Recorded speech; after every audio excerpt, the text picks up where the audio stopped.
Australia has a huge housing problem. People are fighting, arguing, discussing about what is the best way.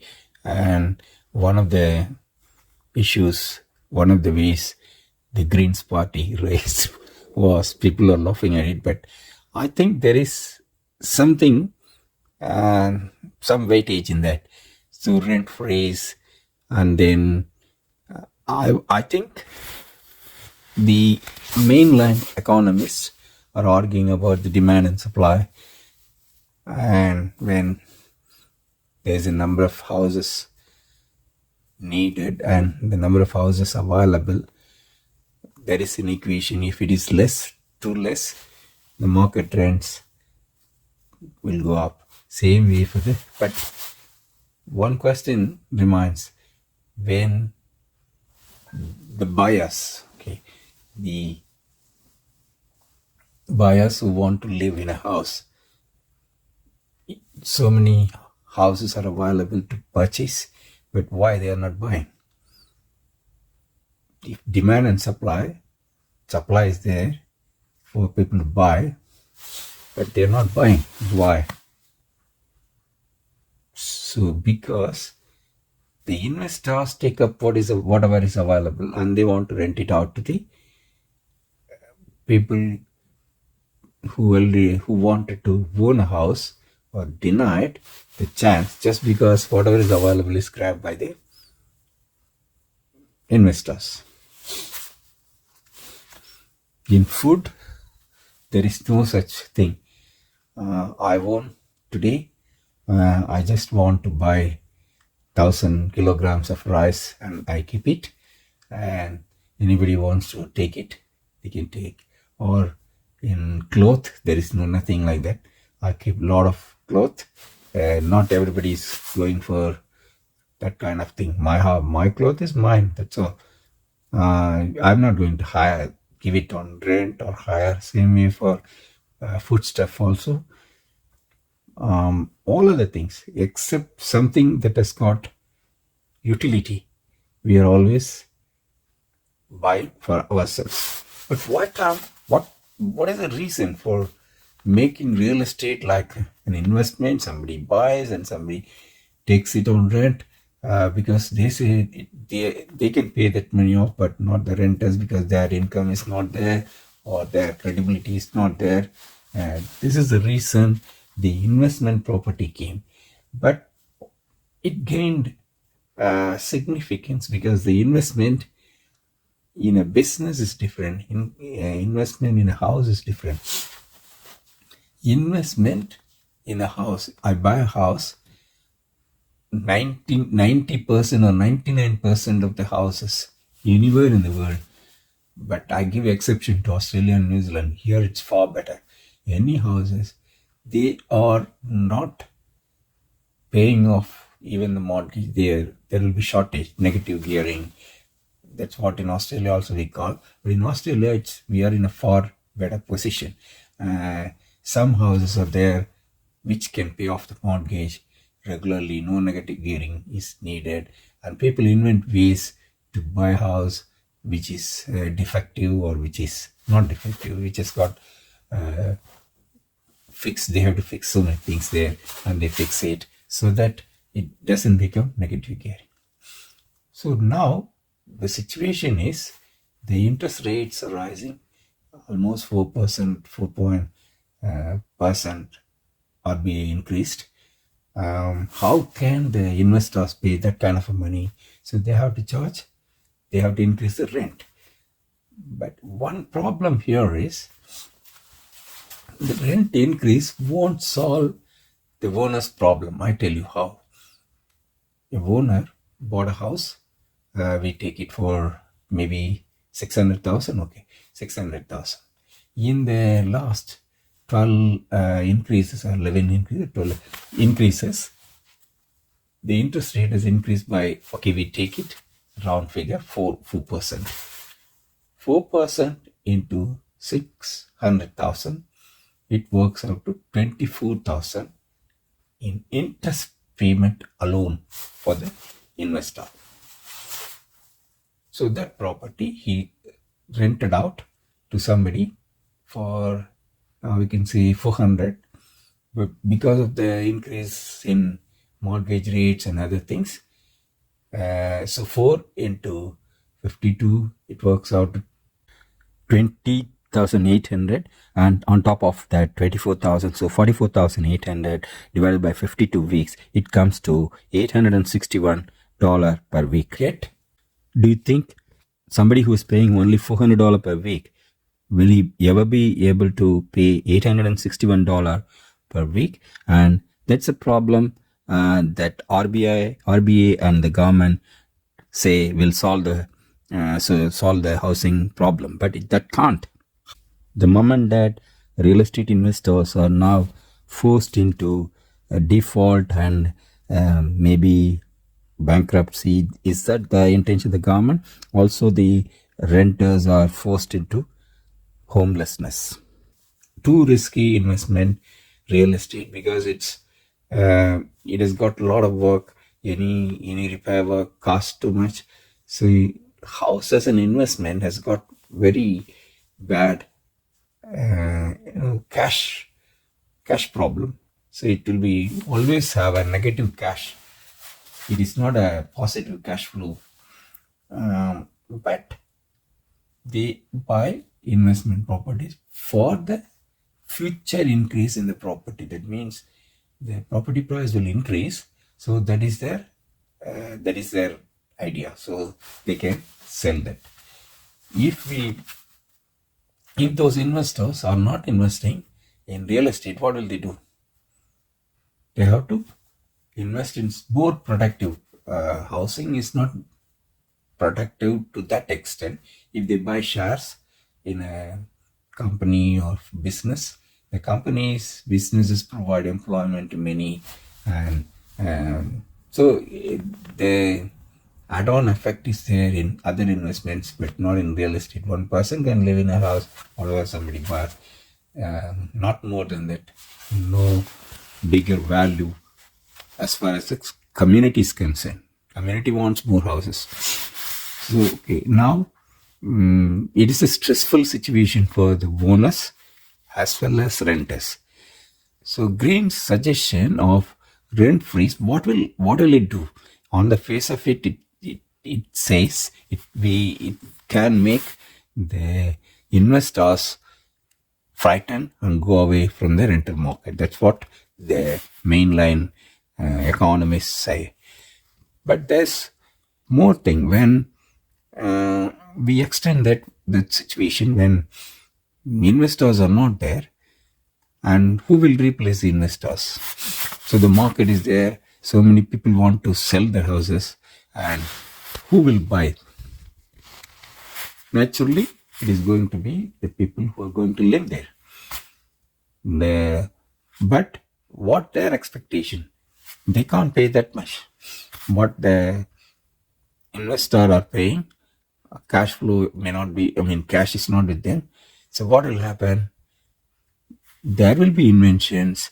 There will be out the square thinking about how to build a cheaper house, how to give land access, how to bring down the price. Like every commodity in the world, every natural resources in the world is always thinking about how to make it cheaper, how to be competitive. So people are competing, everybody's competing. That is why rice price came down. Every price has come down in the last 50, 60 years or 100 years just because of competition. Only temporarily it has gone up because of the COVID and war situation, but always our aim, the free market brings down the prices, make it affordable. For that, they go for invention, how to produce more. So people think about how to make it cheap and how to mass produce so that satisfy the customers. So don't you think in properties also it won't happen? It will happen. So the builders, they want to stick to their 100-year-old building practices, and their councils want to stick with their own own ways of charging everything and sanctioning everything. So everything has to change when your customer cannot afford to buy. So I imagine the price of houses, if the price of houses have to come down, the normal builder setup will think about how to mass produce houses, and there are printing houses. One of the councils are adapting. The newer technologies have come. I have seen in videos that one day 1,000 houses were built. It's printed. So in 5 or 6 countries they experimented, and in a different method. It's not one single technology. So I've seen. So that is going to come. That brings down the construction prices. It's by half. It's not only the price we are talking about, the time. For construction of a house, it takes 1 year, 2 years, 1.5 years. For a big project, it may take 3, 5 years. If these technologies bring down the construction, one day somebody can build that. And I'm not saying it can be done like that. Even if the building construction time is coming down by maybe 50% of that saves another amount. So there is no need for the prices to remain as high. So, but one more thing, whoever is bought at a high price, whoever is there, they suffer some losses. That's the reason the governments are trying to make housing always costly. We are talking always about the house price goes up. Just because if you remove the investment in houses as a major strategy for Australia, there may be bigger companies will come with, they want to build thousands of houses, that kind of a corporate building. Why should the layman like person in customer, why should they be indebted to the banks thinking they are investors in houses? Those past centuries are gone. Now housing has to, it may not even be considered an asset in the current situation where interest rates are going up. The prices, I don't think the prices will go up or stay like that. It has to come down. In that scenario, there should be a rethinking going on. So in those, considering all these things, the rent freeze will kickstart innovation and prices will come down. In my thinking, it can happen, but why can't we give it a try? That's one thing. Second thing is, in the world, nobody in the world, no government in the world will allow a person to start a business knowingly that it will incur loss. So that negative gearing is knowingly everybody is encouraging the householders to buy investment properties and suffer losses. How can it continue like that for many? I don't know. So far, everything relied on the increase in the prices. There's a tipping point now, because the price affordability of buying a house has gone up, and from 1 year's salary to 2 years salary, 3 year, 5 years salary, now it's 11, 12 years salary. And the young generation, they understood there is no way to own the house mortgage free in these circumstances. So always the house will have a mortgage, and it can never be owned by anybody. This kind of situation is just because of the price. So where is investment? Where is price? I'm totally, the people are not even thinking outside the square about what they were doing so far, because greed is there. Price increase, and I will get money. That is a problem. But the one person's greed is depriving one person the basic necessity. So second is the capital gains tax. Capital gains tax for any business or house or anything, if they held it for 1 year, it's only 50%. So that's okay. But when you reside in a house, the CGT, capital gains tax is nil tax for that. If a government just changes that rule to be beneficial. So the one problem faced by the people who bought this is, we are not talking about investment property. When you have to live in that house, it has become the property you are living. So 50%, if an investor keeps a property, his CGT is only 50% of the profit. But if somebody who owns a house, he lives there, he sells, it is 100%. So people wanted to buy a house and sell after a year. They don't need to pay anything, so they have to live there.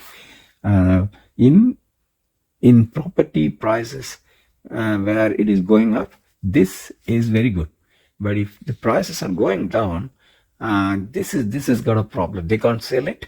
They have to live. Only if they live, the profit can be booked or loss can be booked. I mean, contrarily. So what will happen is, even if you lose a lot of money because of the prices gone down, you can't book it because you don't live in that. This is a problem for investor. But people pretend to, I mean, for a short period, 1 year, 2 years, they want to live in a house. If another rule is, they rent out even portion of the house, it becomes CGT has to be only 50%, not 100%. That means you cannot give that house for it. So rental situation is in a dire situation like that. I think government should relax that rule. That will benefit both investor, government also. Why I'm saying this, whatever you are doing, whether you live there or whether you rent out, it doesn't matter. CGT is only 50%. That's one way. But another way is, if you are living in a house and you want to rent out portion of it, that creates additional rental chances for the people. So if you do that, what will happen is, many houses, the rental shortages will come down.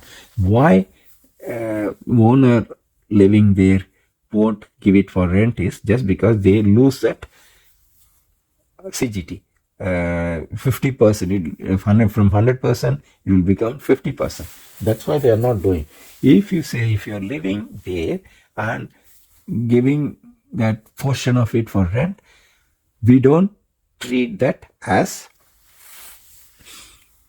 investment property like what we are doing. You can live there, 100% you can get benefit, but you have to report that rent and you have to pay tax on it. Anyway, the government is getting the tax because he will be reporting now. Even a owner keeps 1 or 2 boarders without telling government, the government loses that kind of revenue from him. Now if you change the rule so that they can keep a border or something without stipulation, it has to be anybody. If you are keeping somebody with proper documentation and if you report that income, then you may be eligible for the 100%. This rule, government should not think they are losing amount, but they are gaining that amount because the rent income is reported, and you can even say a portion of the repair work will be between the tenant. So many things. So this rule will open up many places for rental, and you encourage people to give 1 room or 2 room for the renters. There should be a national campaign requesting everybody to accommodate 1 or 2 renters in their house, at least temporarily for 2 years until the problem solves. So this will quickly, immediately, temporarily at least solve the problem, rather than this parties fighting. The rental freeze rental freeze they are asking is only for 2 years. There is already in New South Wales, a owner cannot increase the rent within 12 months. So every 12 months, the new initiative Is for 2 years, not 1 year, 2 years. But there is a big difference between the existing rule in New South Wales and other places, and what at the national level when we are doing, we do it at one time, rental freeze from now.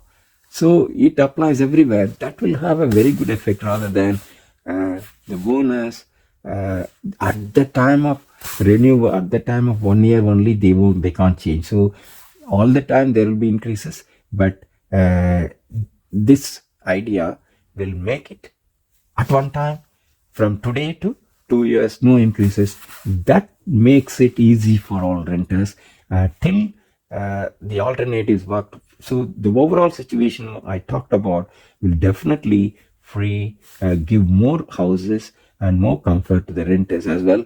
The investors will benefit by knowing that they have to diversify, go out and invest in some other places, some other thing. And if they are investing in housing, they have to do it in numbers, not one house, two house.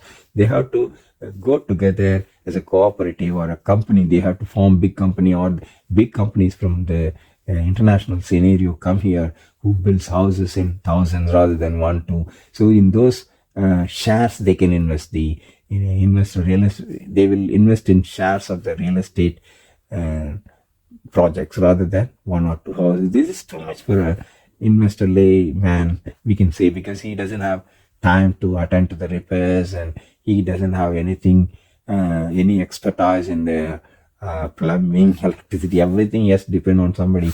But a bigger company does that, it will be easy, and newer techniques can be employed. All those things will kickstart, and there will be a days when the rental market will ease down in 2-3 years.